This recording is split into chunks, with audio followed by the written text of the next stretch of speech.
In the hush of an Athenian morning, four men gather beneath the columns of wisdom: Socrates, Timaeus, Critias, and Hermocrates. What begins as a dialogue on the nature of the universe and the perfect state soon drifts toward a memory older than Greece itself. Critias speaks first. His voice carries an echo, a story once told by Egyptian priests to the lawgiver Solon, and passed down through generations until it reached his own lips. It is the tale of Atlantis, a vast island beyond the Pillars of Heracles, powerful and proud, that rose against the world and perished in a single night of fire and sea. Thus, in Plato's Timaeus and Critias, myth and philosophy intertwine, and the legend of Atlantis is born. "Then listen," said Critias, "Socrates, to a tale which, though strange, is certainly true, having been attested by Solon, who was the wisest of the 7 sages. He was a relative and a dear friend of my great-grandfather Drupades, as he himself says in many passages of his poems. And he told the story to Critias, my grandfather, who remembered and repeated it to us. There were of old, he said, great and marvelous actions of the Athenian city, which have passed into oblivion through lapse of time and the destruction of mankind. And one in particular, greater than all the rest. This we will now rehearse. It will be a fitting monument of our gratitude to you, and a hymn of praise, true and worthy of the goddess, on this her day of festival." "Very good," said Socrates. "And what is this ancient, famous action of the Athenians, which Critias declared, on the authority of Solon, to be not a mere legend, but an actual fact?" "I will tell an old-world story which I heard from an aged man, for Critias, at the time of telling it, was, as he said, nearly 90 years of age, and I was about 10.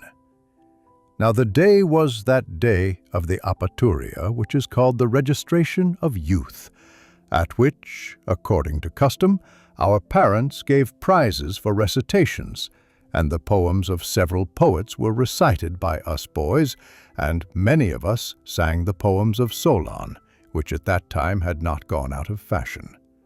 One of our tribe, either because he thought so or to please Critias, said that in his judgment Solon was not only the wisest of men, but also the noblest of poets. The old man, as I very well remember, brightened up at hearing this and said, smiling, "Yes, Amminanda, if Solon had only, like other poets, made poetry the business of his life, and had completed the tale which he brought with him from Egypt, and had not been compelled, by reason of the factions and troubles which he found stirring in his own country when he came home, to attend to other matters, in my opinion he would have been as famous as Homer or Hesiod, or any poet." "And what was the tale about, Critias?" said Amminander.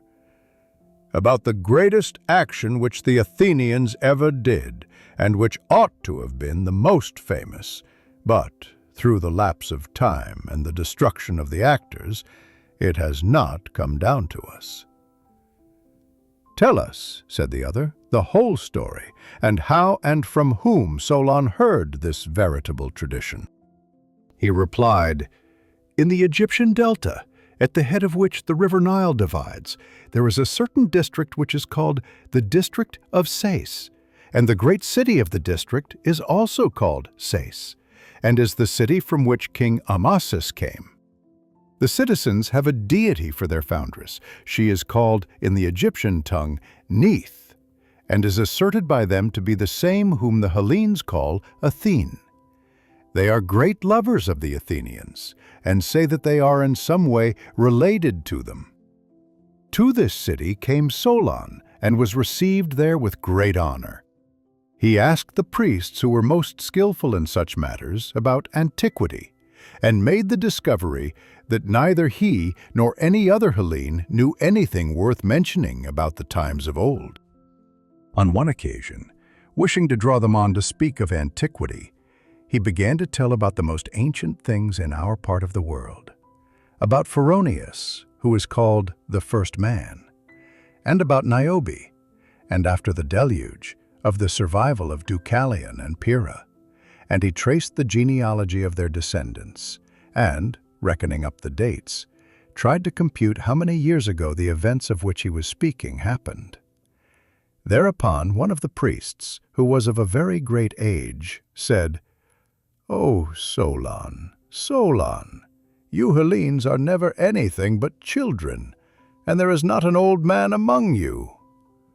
Solon, in return, asked him what he meant.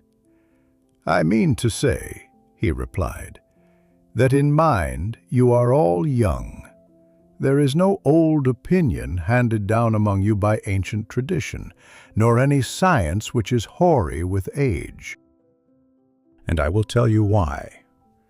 There have been, and will be again, many destructions of mankind, arising out of many causes.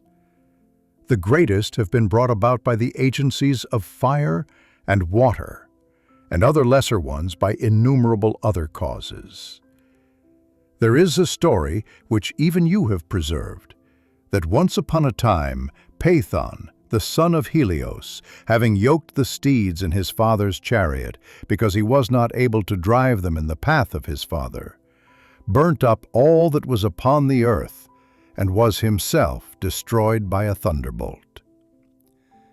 Now this has the form of a myth, but really signifies a declination of the bodies moving in the heavens around the earth, and a great conflagration of things upon the earth, which recurs after long intervals. At such times, those who live upon the mountains and in dry and lofty places are more liable to destruction than those who dwell by rivers or on the seashore. And from this calamity, the Nile, who is our never-failing Savior, delivers and preserves us. When, on the other hand, the gods purge the earth with a deluge of water, the survivors in your country are herdsmen and shepherds who dwell on the mountains. But those who, like you, live in cities, are carried by the rivers into the sea. Whereas in this land, neither then nor at any other time does the water come down from above on the fields, having always a tendency to come up from below. For which reason, the traditions preserved here are the most ancient.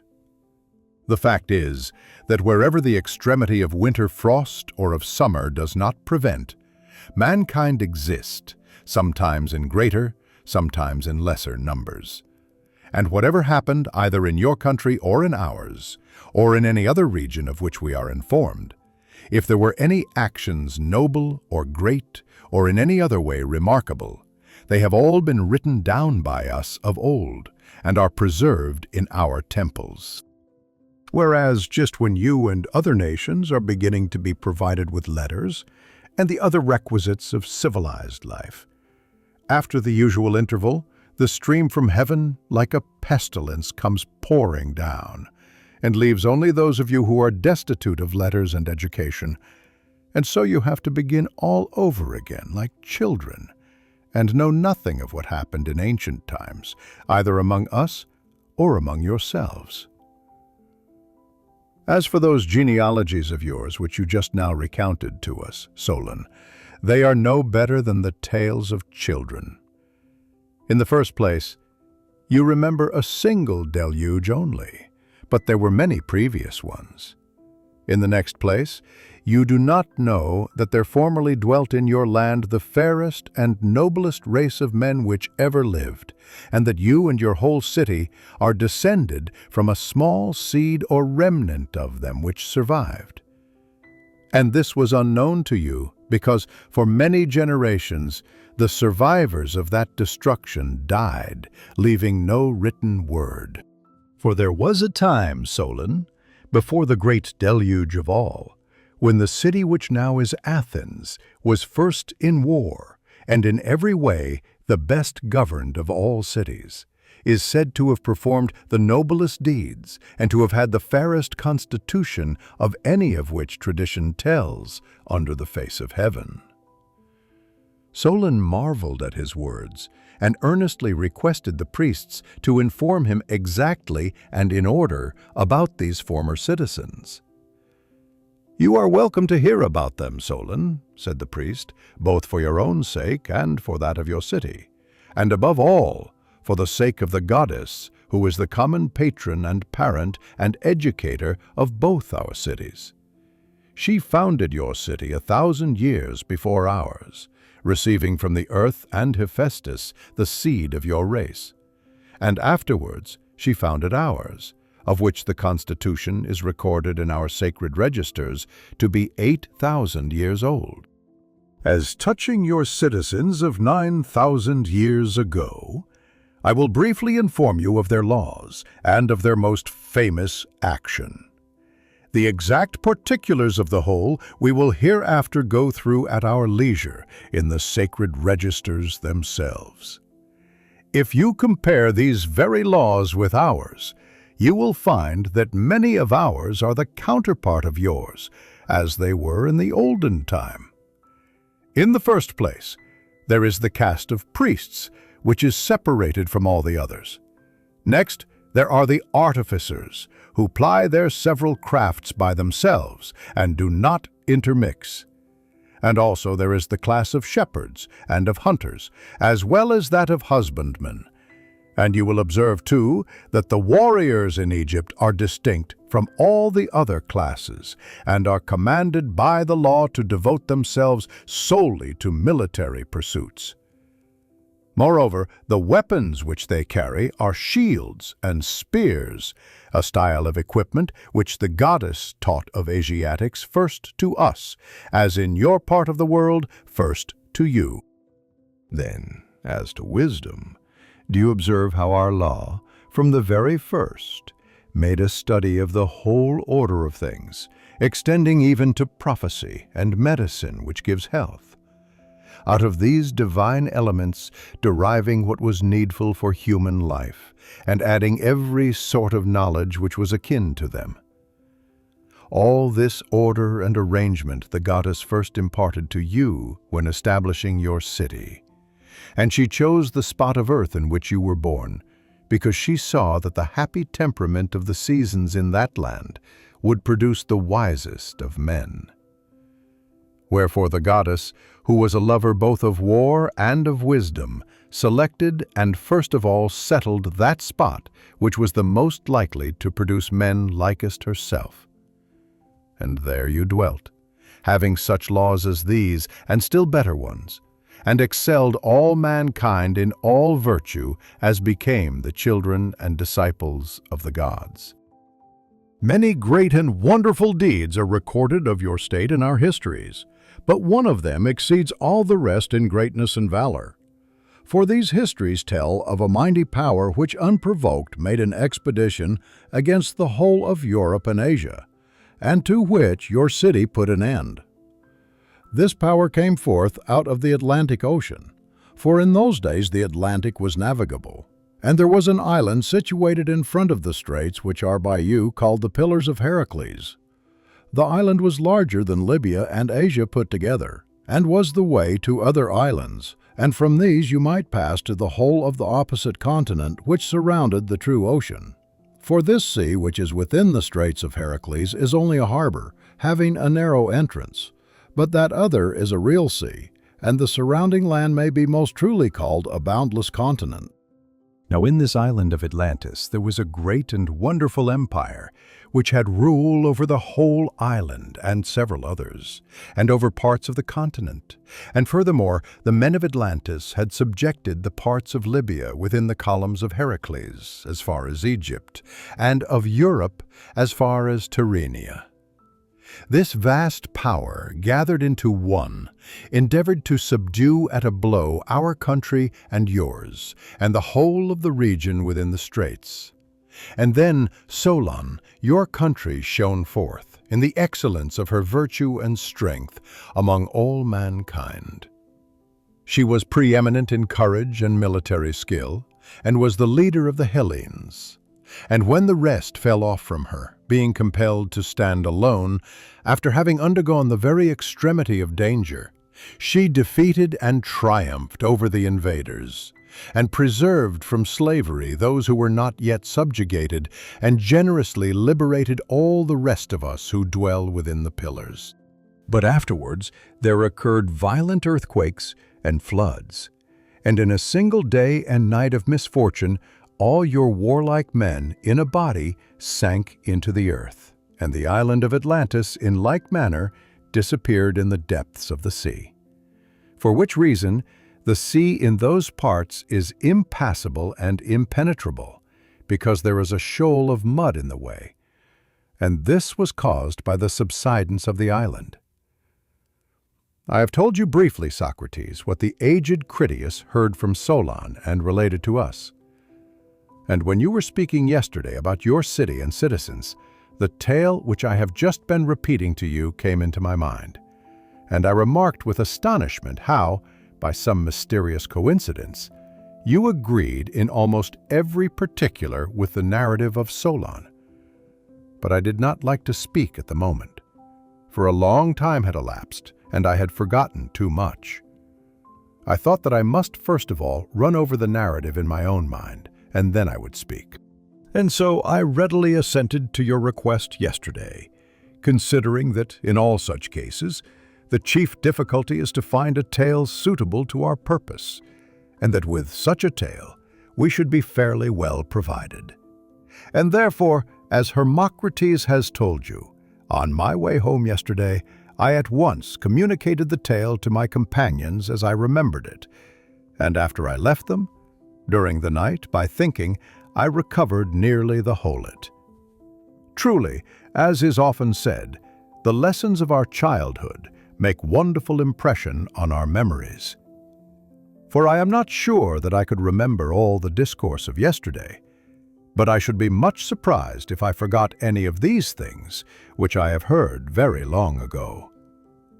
I listened at the time with childlike interest to the old man's narrative.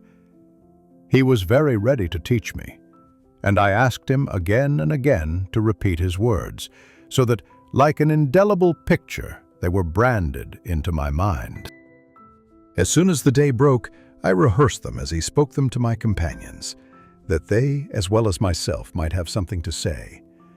And now, Socrates, to make an end my preface, I am ready to tell you the whole tale. I will give you not only the general heads, but the particulars as they were told to me. The city and citizens which you yesterday described to us in fiction, we will now transfer to the world of reality. It shall be the ancient city of Athens, and we will suppose that the citizens whom you imagined were our veritable ancestors of whom the priest spoke. They will perfectly harmonize, and there will be no inconsistency in saying that the citizens of your republic are these ancient Athenians. Let us divide the subject among us, and all endeavor according to our ability gracefully to execute the task which you have imposed upon us. Consider then, Socrates, if this narrative is suited to the purpose, or whether we should seek for some other instead. And what other, Critias, said Socrates, can we find that will be better than this, which is natural and suitable to the festival of the goddess, and has the very great advantage of being a fact and not a fiction? How or where shall we find another if we abandon this? We cannot, and therefore you must tell the tale, and good luck to you. And I, in return for my yesterday's discourse, will now rest and be a listener. Let me proceed to explain to you, Socrates, said Critias, the order in which we have arranged our entertainment. Our intention is that Timaeus, who is the most of an astronomer amongst us, and has made the nature of the universe his special study, should speak first, beginning with the generation of the world, and going down to the creation of man. Next, I am to receive the men whom he has created, of whom some will have profited by the excellent education which you have given them. And then, in accordance with the tale of Solon and equally with his law. We will bring them into court and make them citizens, as if they were those very Athenians whom the sacred Egyptian record has recovered from oblivion. And thenceforward we will speak of them as Athenians and fellow citizens. And thus ends the story of Atlantis, as it came down to Critias through Solon, the Athenian lawmaker, and as it was told by Critias in Plato's Timaeus. Here, the dialogue now turns to Timaeus, who begins to speak of another mystery, not of kingdoms or seas, but of the cosmos itself, the birth of the world, the nature of the soul, and the order of creation. Yet the tale of Atlantis does not end here. Its full history, the rise of its kings, its splendor, and its fall, continues in the next dialogue. To follow the legend further, listen to the second audiobook of Critias, The True Story of Atlantis.